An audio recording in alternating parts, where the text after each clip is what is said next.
Hey, YouTube, what's going on? I'm going live on IG. Yeah, I don't remember if I was live on Facebook or IG last time. Doesn't matter. I'm going to go live on IG this time though.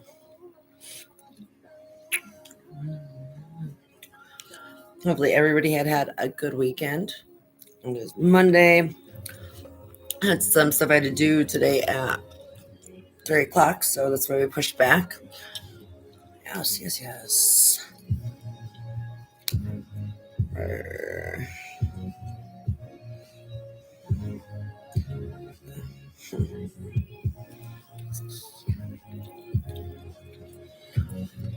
go live. There we go. Live on IG. Yes, hopefully. Because I'm always looking away from. One sec. There we go. Trying to get you both like right in front of me. There we go. How is everybody?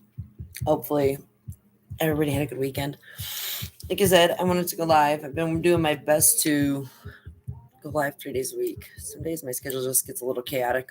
And yes, I know I control my own schedule, but still, it's something that I'm working on for sure. Hey, girl, how are you? I'm good. How is everybody? So, but like I said, I'm definitely working on going live on Monday, Wednesdays, and Fridays right around 3. I know it's 4 o'clock now, 5 o'clock on the East Coast. I'm Central Standard Time. So I definitely am working on keeping my schedule clear like that. But I work with a lot of different people. So I move my stuff around sometimes. But I definitely love getting on here and talking to everybody. And like I named this today, I was talking about perspective is key. And that's on anything we do in life. And a lot of times I talk about things that I've been through. And I'm in the USA. So I'm in Central Standard Time. I'm actually in Texas. For anybody that doesn't know, I was born and raised in Pennsylvania. My name is Jill Rupp. I've had a crazy journey. Right now, my journey, I love my life where I'm at. Wouldn't trade it at all for anything. Nothing. I've been on just a path of personal development and growth ever since everything went crazy in January 2019. January 2019 was absolutely insane. I got introduced to digital entrepreneurship, forex trading, and stuff like that in February of 2019. But my husband actually passed away in January of 2019. So I went from being married, owning a house, to being a widow. Not sure where I was going to live because I wasn't going back to that house ever. And yeah, trying to figure out life. So a lot of people I know just see where I'm at now and see me posting my content, my positivity, and things about, I don't see the struggle, but like the struggle to come up. And it has to do with entrepreneurship and it has to do with anything. And I know everybody has their own story. But I post my content now and I share my story because for so long,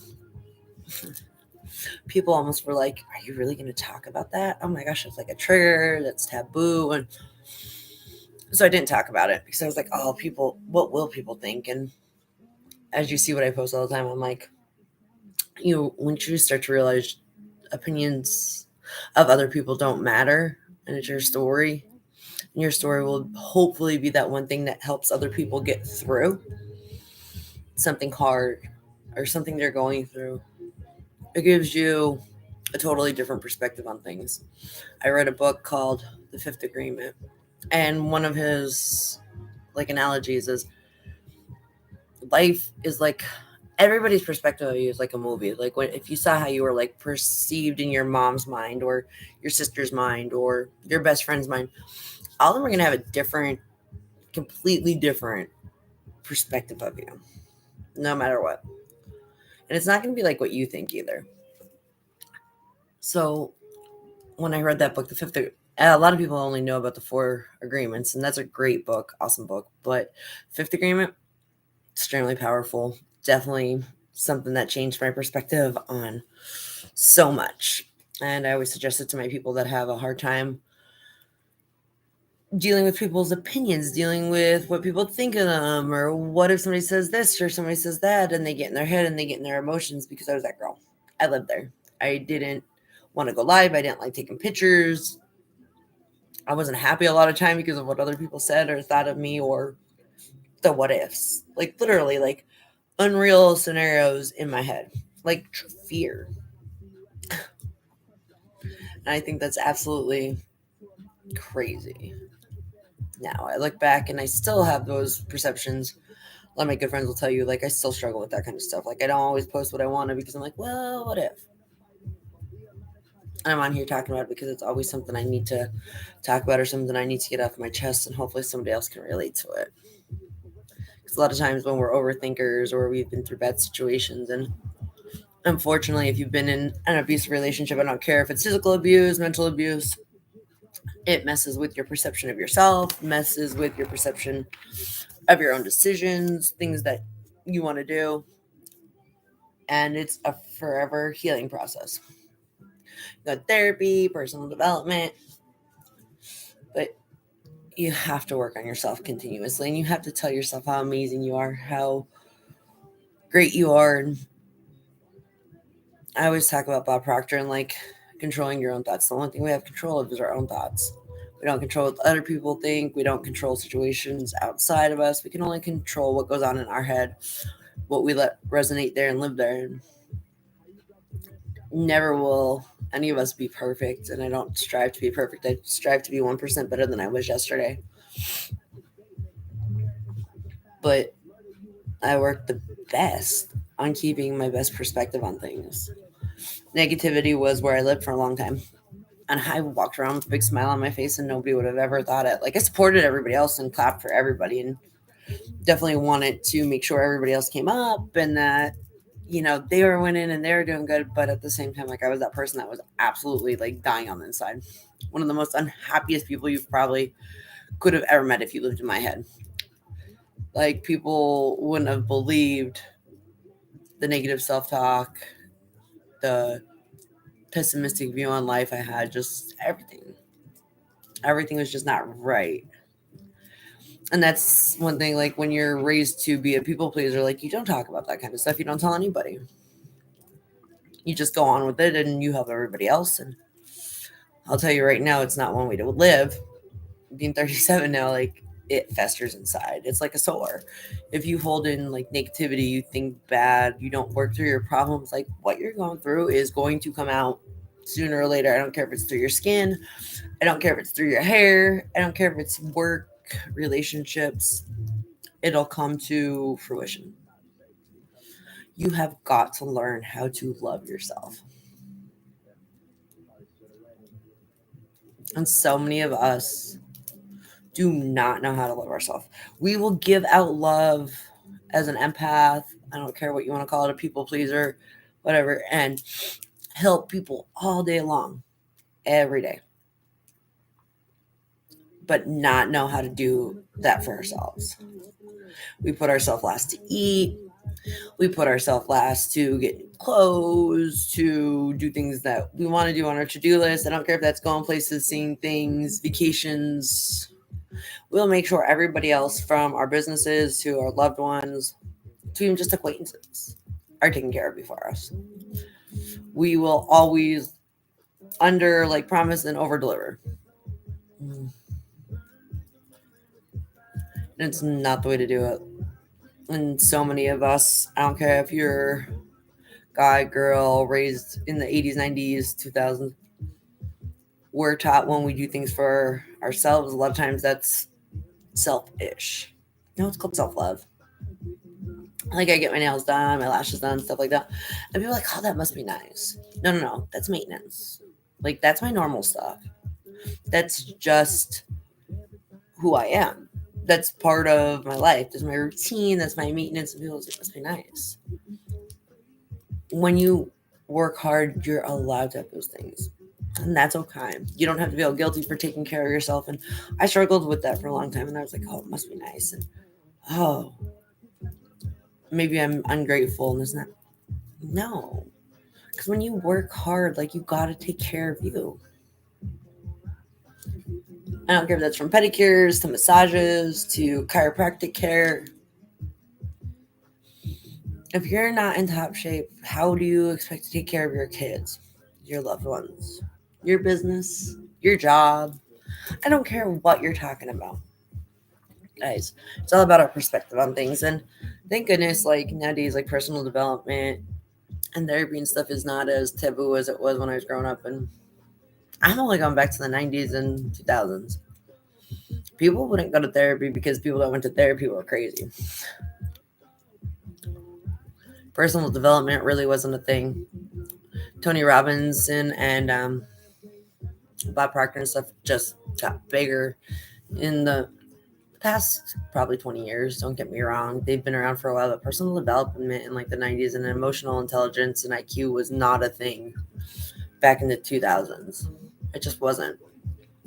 People talk about it a lot more now, and I love it because the smarter you are about how you feel and how you see things, and it just makes one, you a better person, two, society so much better.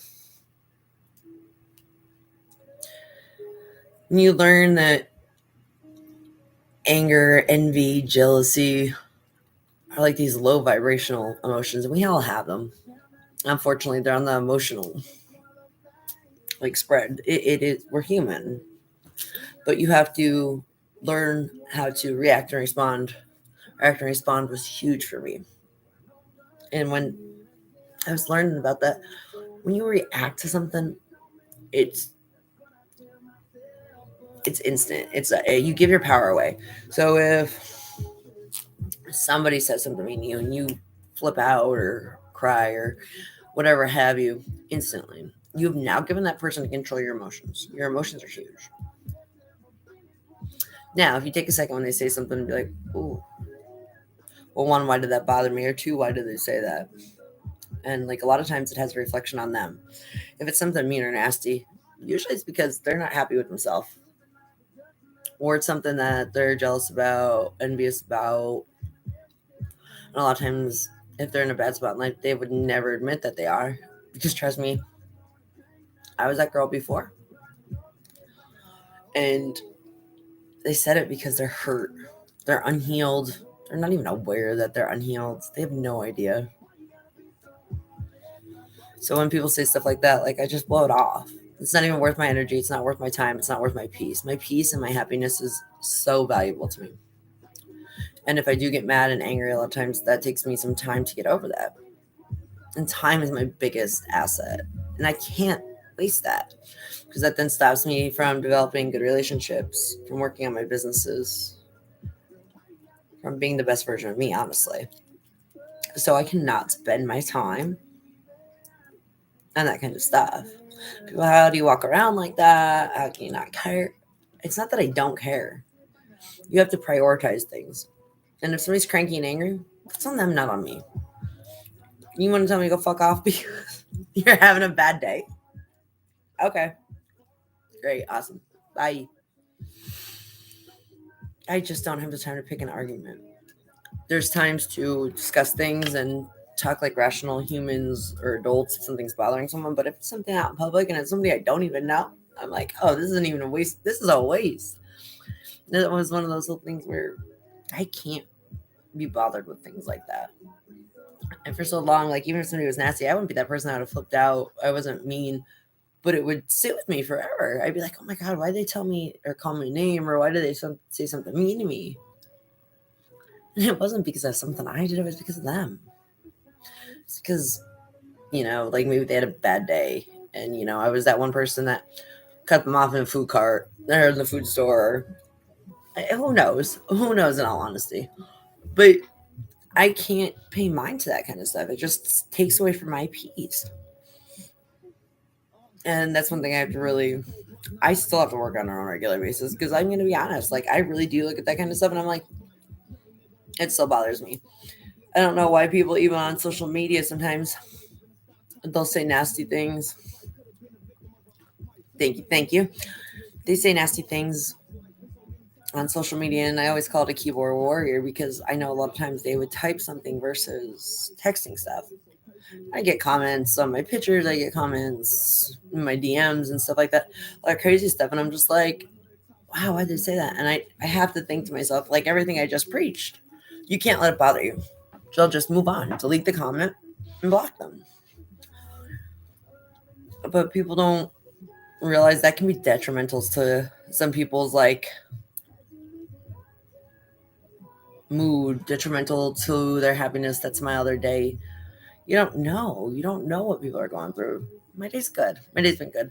It's a little cold and rainy here in San Antonio, but it's a good day otherwise.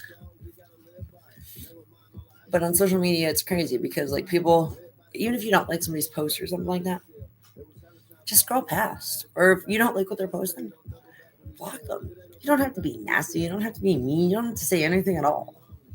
It's crazy. You can just block them. But some people choose to get angry or sassy or like just be ugly on social media. And I'm like, you would never say that kind of stuff to somebody in person. Most likely. I'm like, but you slid in my DMs to try to ruin my day. Or you wrote it on my picture for things like that. It drives me wild. It really does. And it's that emotional intelligence, keeping myself like cool. And I'm like, Jill, they're not even worth your time. You don't know them. Nothing like that. So what does their opinion matter? So truly, I really work on all this kind of stuff myself. But it's your perception of things. Like when we have bad days in business, or you're in a startup phase of a business, and I am really getting ready to launch a new project. So you guys have to stay tuned for that. I'll be dropping that stuff hopefully tomorrow. Um, but sometimes days can get overwhelming, and your mind can play tricks on you. It's fear of faith, and I'm really learning how to live more on the faith aspect of life, not fear. Fear will definitely stop you in your tracks from doing a lot of things. It's perspective. And like I talked on last time, you can't have two masters. It's either fear or faith. And when you live in fear, it's always the what ifs and the this, the that. There's anxiety, there's problems, depression. There's so much that comes with fear. When you have faith, it's knowing, seeing a vision, where you want to go, where your business is going to go, what you can envision. And just having faith as you do things little by little, everything will come into fruition and things will go the way you want it to go. And I'm really, really learning how to live in faith. It's been a long 3 years of me living in faith, not fear. I didn't realize when my good friend told me that, like fear of faith. I was like, what? And it's crazy because I read John Maxwell, I read so many different books and things like that I'm like, fear of faith. It's huge. That is the determination of everything. Whether you start something, whether you fail at something. Because even if you fail at something one time, fear keeps you down. Honestly, like, well, what if I get back up? Or what are people going to say this and that? That's fear. Faith is what gets you back up. Faith makes you try again. Faith of knowing that your conviction and what you want to do is going to work. Knowing that it's practice in your business, in yourself. Faith is I do Forex and cryptocurrency. So if I take a trade, I have 2% risk out there. Okay, I don't win that trade. I lose. Okay, I lose 2%. No big deal. Because I know that my risk management was proper. So I take another trade. I have faith in my growth plan. I have faith in my analysis. I have faith in our trading strategies. Even starting a new business, like I'm bringing on just so much, and like I know where this is gonna help my people that are, Forex, doing investments, doing e-commerce. Like it's having faith in the universe or God, whatever you want to say, and that the right things show up at the right time. Like even if plan A doesn't work, if you have fear, you're like, oh, I'm not going to do that again because what if I don't do it right, and what people say that's fear. Faith would say, okay, plan A didn't work, but I know that the end goal is to create, 7 streams of income. So I'm going to try plan B. I have faith that this is going to work. And having that faith in your vision, in your goals, in your dreams, you never take your eyes off your goals. That's when you start to see distractions. Bye. It was good talking to you. But yes, it's one of those ones where you just have to have that faith in things. maybe plan A didn't work to get you to your goal exactly. Okay, plan B, plan C, D, E. How long did it take to create the light bulb? Just think about how many tries probably to truly get like a computer right. And I always talk about KFC because KFC blows my mind. He was like 62 years old when he invented his recipe, Colonel Sanders. And he had something like 990 no's from people that would like help him like get his recipe up and going. Same thing with Hershey chocolate. And I'm from Pennsylvania and I love Hershey Park and I love Hershey chocolate. But like he had an actual like cart with his like own chocolate bars in it. And people would pay him no mind. They like laughed at him. They said his stuff was crazy, that nobody was ever going to buy that. I don't know who doesn't know about Hershey chocolate now. But just think if he would have cared or quit. He had such faith in his dreams, though. He knew he had like one of the best chocolate recipes. You have to have faith in yourself. And some days when we're broken, or we've been in, I don't care if it's your parents or your friends or your siblings or a bad relationship, people have told you, maybe you're not good enough. Maybe you're not this, you're not that. But that's not true. You are absolutely amazing. There's only one of you, and your story needs to be told. Your dreams need to be brought into fruition. Your goals need to be met, and you deserve them all. You just have to put the work in. You have to know that you can do it. You're like, how do I know? It's all right here and here. Honestly, it's more in your heart than your head, honestly. And yeah, I'll definitely follow you back as soon as I get done off this. But it's definitely one of those ones where, guys, you have to follow your passion. You have to follow your desire. So many of us work that 9 to 5 rat race, and I did that 4-year degree. I didn't even work 9 to 5. I did 12-hour shifts, and then I did, I guess, 9 to 5. I sold insurance, and in 2019, everything fell apart. I learned about how making my money work for me, and that was the first time I was shown that. I had no idea. I had no idea about being an entrepreneur whatsoever. Even selling insurance, it was still like a small business owner, and I barely got that, barely. And God love the people that mentored me there. I have to give them credit because I went from punching the clock to sales, and that was difficult. It was really difficult, but I knew I could do it. People had faith in me. They really did. And I didn't even believe in myself some days. Oh my gosh, it was rough. It was really rough. And after everything fell apart for me, like my parents both had passed, my husband had passed. I don't really have uncles or aunts. I have some back home, but I don't really talk to them. There was only one person that had faith in me. That was me. It was either get up and thrive or lay down and die. And that wasn't an option. So I had to get up and thrive. And nobody was going to pull me off that couch. Nobody was going to pull me out of bed. I had some good friends that did check on me, don't get me wrong. But I definitely had to fix my mind. For a year, I went on autopilot so I could just make sure I ate, lived, paid my bills, and things like that. And then when the 1 year anniversary of everything going on, January 20th, came up, sunk myself into severe therapy. I was going like once a week for a good year and a half. A lot of personal development. I saw Les Brown live, Tony Robbins live, Bob Proctor live, Eric Thomas. And it like really helped. But you can take knowledge and you can get knowledge all day long. But if you never apply any of it and you don't put any of it into work, and personal development and therapy is a lot of internal work, it's rough. I love going to the gym and everybody sees my posts and I go to the gym all the time. Everybody knows that. I do that because it helps me stay centered, grounded, whatever you want to call it. Plus, perk of it, it keeps me healthy, But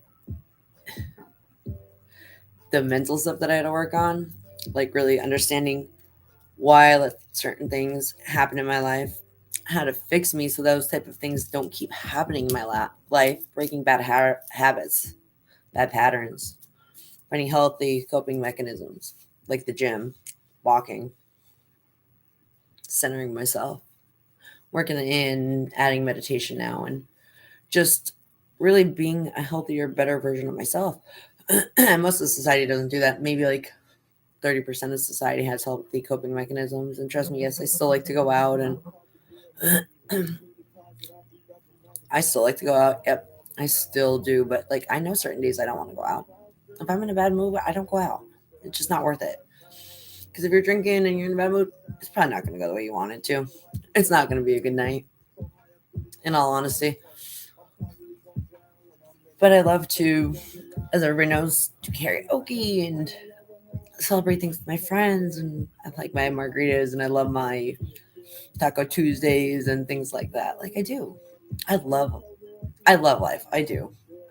I have my moments, some days where I'm like, oh, but they're moments. And those moments, they'll make my better moments even better. All of the things that I've been through really makes you appreciate the small things. Like you could be having a bad day and you just, if you're ever having a bad day and you're on an entrepreneurial journey, you're thinking about quitting. And I know they say it all the time. Just stop for a minute and think about where you came from, where you started. Why would you stop? Look at the progress you made. Yeah, you may have had some stumble steps. You may have had a few issues. But any journey, even if you go to college, you're not going to like breeze through it all straight A's or internships or learning a skill set of any type. There's always stutter steps. Always. Guys, we have to be realists. Like they say for someone to become good at something, like you need 10,000 hours of practice. I was watching a reel this morning. It was a little bit of a longer one, probably like a minute long. But it said, in China, there's a tree. And you have to plant the seed and water it every day. Take care of it every day for 5 years. And if you miss one day, though, the tree doesn't grow. It dies. It doesn't grow. But there's no growth for 5 years. So for 5 years, all it is doing is building its roots and it's taking hold in the ground. But if you water the tree and take care of it every day for 5 years, in the first year it comes out, it'll grow 90 feet. It's a bamboo plant. Would you be able to take care of a plant for 5 years and not see any results? That's like our careers, or basketball, baseball, sports. A lot of people like practice their whole life in hopes they might go to major leagues or even go to college on a scholarship. But we have our dreams and our hopes or our businesses, and there's a bad month and people want to give up, or they don't become millionaires in the first 6 months. Where would you become a millionaire in 6 months? It's years of results. It's all of your small steps that get you to that goal. I don't care if it's millionaire. I don't care if it's going from owning an Etsy shop to a storefront. You have to work your way up. Nothing's instant. It's like the tree. First, like, wow, it grows 90 feet in 1 year. Does it really grow 90 feet in 1 year? Or is it the 5 years of work you put into it? It's just crazy, though, because so many people want that instant gratification. And when it comes to society, when it comes to business, when it comes to relationships, even anything good takes work. Anything worth having takes work. Instant stuff, I'm such a firm believer you get what you pay for. If you get something instantly, you can lose it instantly.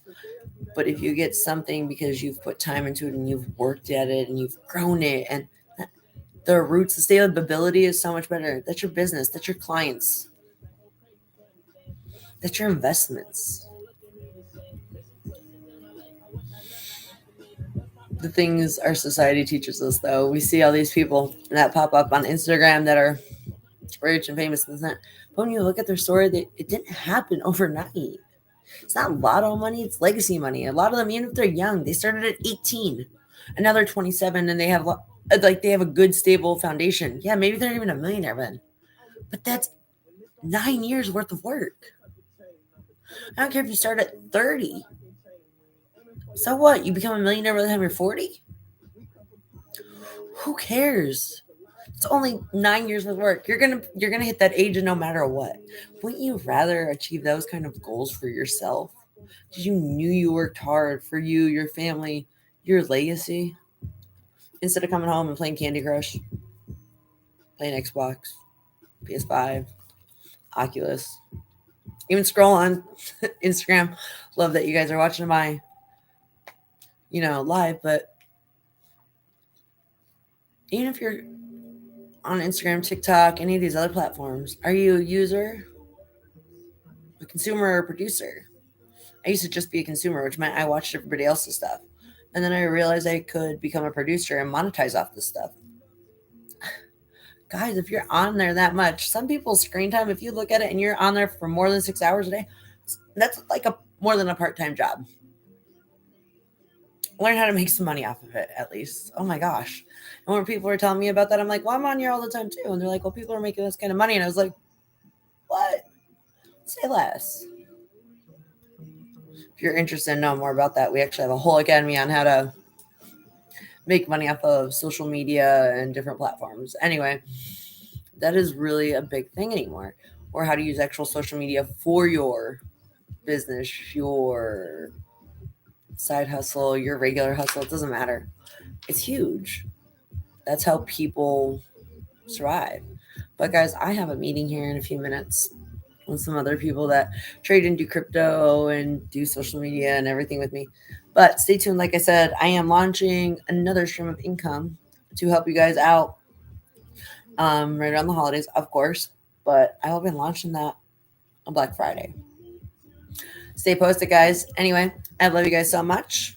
And I'll see you on Wednesday.